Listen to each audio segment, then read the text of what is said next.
Hello and welcome to another podcast, Apple with the Doc. Today we'll be going into a little bit about brain cancers and cell phones. There's a new study that was recently published. I hope you enjoy and continue to listen. Now let's jump into it.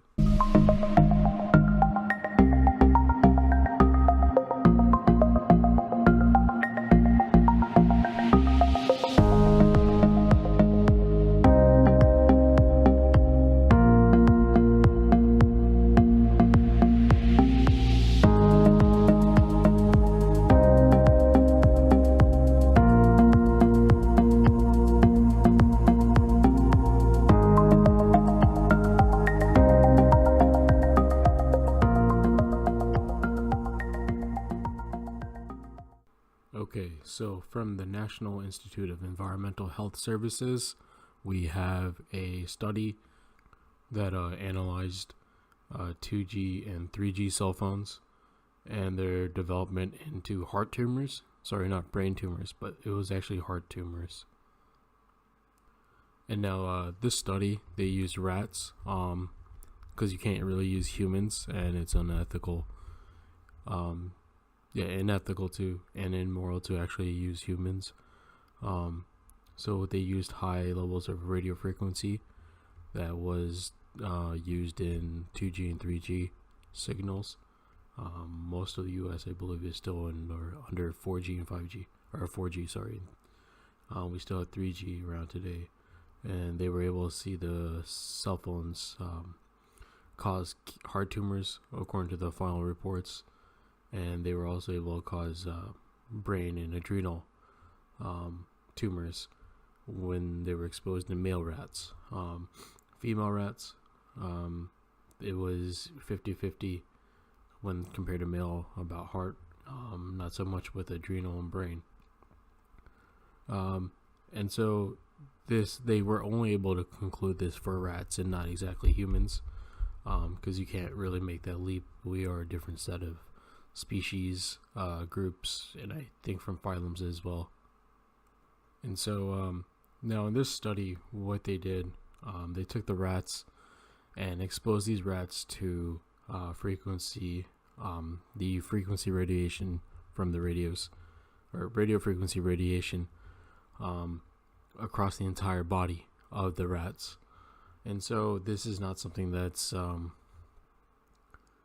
common for us humans. We mainly place our cell phones above our heads when we're talking to them. But in a sense, it is similarly applicable if you keep your phones in your pockets, or I could like to keep my phone in my breast pocket so that it's like a separate pocket. It's easy to get to. I frequently use my cell phone a lot, so it helps in that sense.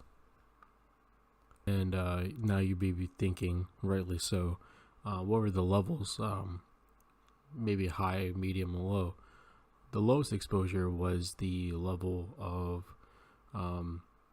maximum local tissue exposure that's allowed in cell phone users for humans, and this rarely ever occurs in normal usage for humans. Unless you are on the phone 24/7, as in actually 24/7, not in a figurative sense, more of a literal sense, then yes. And this is actually like using the talk function, not exactly the Wi-Fi function, or watching YouTube videos or listening to this podcast. Hopefully this podcast doesn't give you cancer. And so the power levels, I typically never really go that high, but the highest level exposure was 4 times higher than what is maximum allowed, that the government allows on this regulation towards cell phone usage. And so now the reason why you're starting at only 2G and 3G right now is because this study took like over 10 years to actually complete, especially these longitudinal studies. Some of these studies when you're trying to figure out long-term effects on humans, they take a lot of money. In this study, it states that it took over $30 million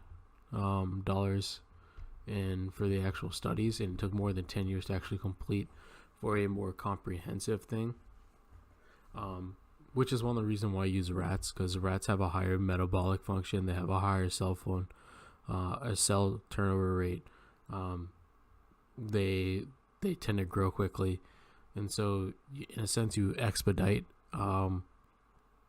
the timeline if you compare that to a human. Let's say if you were exposed to like mesothelioma when you're in your 30s, right? If you're like an adult who's like in your 70s or 80s now, when you're exposed to asbestos, you can have mesothelioma, and it took so long to actually get that to develop, for that to actually develop. And that's why certain cancers, it takes this long time to progress and actually develop. If you have, let's say if you have colon cancer, hopefully you don't, the third most common, most deadliest cancer of them all, it takes like 5 years for a polyp to actually become some stage of cancer. So that's why they recommend you getting a colon screening like every 5 years or 10 years.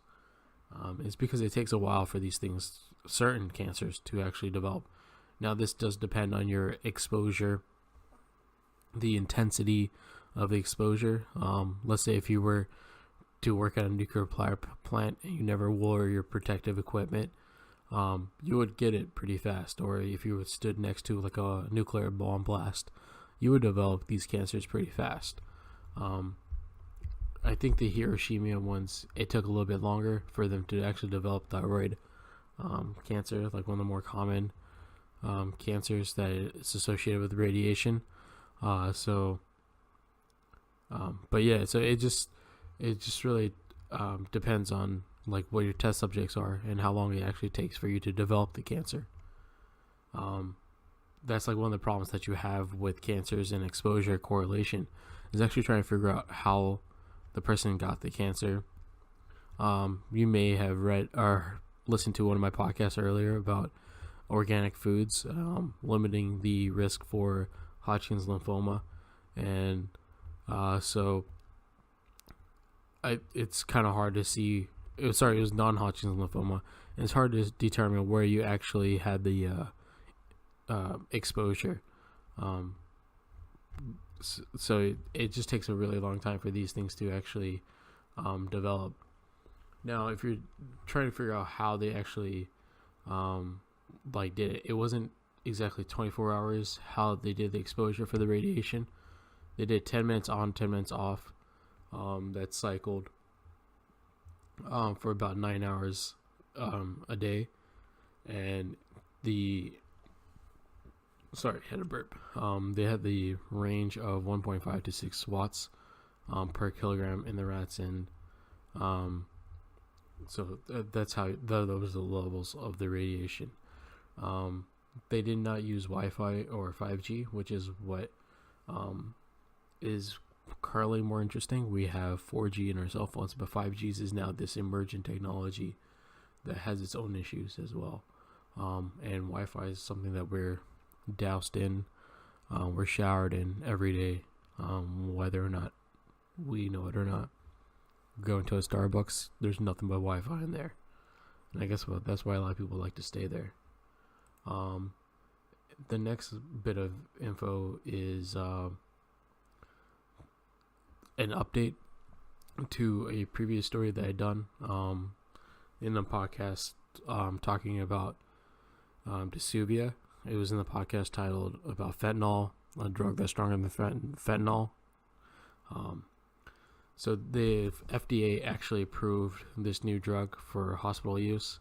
It's a sublingual tablet, so it goes underneath the tongue, and it's designed for, quote, quote, the battlefield. So this will, if they're trying to use this for soldiers in the field, I don't know why morphine is not a good option. And they're talking about other emergency situations in intense and acute pain, which is really questionable, because if you have an IV morphine, it works pretty quick, or Dilaudid or something along those lines. If you were wondering, because before it was the commissioning stages of it was within the committee stages of the approval for the drug, and now it's actually passed into past the FDA. So that's something to look forward to if you're a opioid addict and you're having a hard time. There's this new drug for you that's eventually going to get into the hands of the streets, and more people are going to OD. But oh well, I guess government really doesn't care about that. The next bit of information that I have is that I will have to push off my cannabis podcast due to certain work-related obligations that I have to take into. But it is coming out soon. Thank you for listening. If you have one more thing, if you have any topics you want to hear about, you can always tweet me at on Twitter at djacknoff. That's DJACKN. Double KNAUF. You can reach me there. But then again, thank you for listening.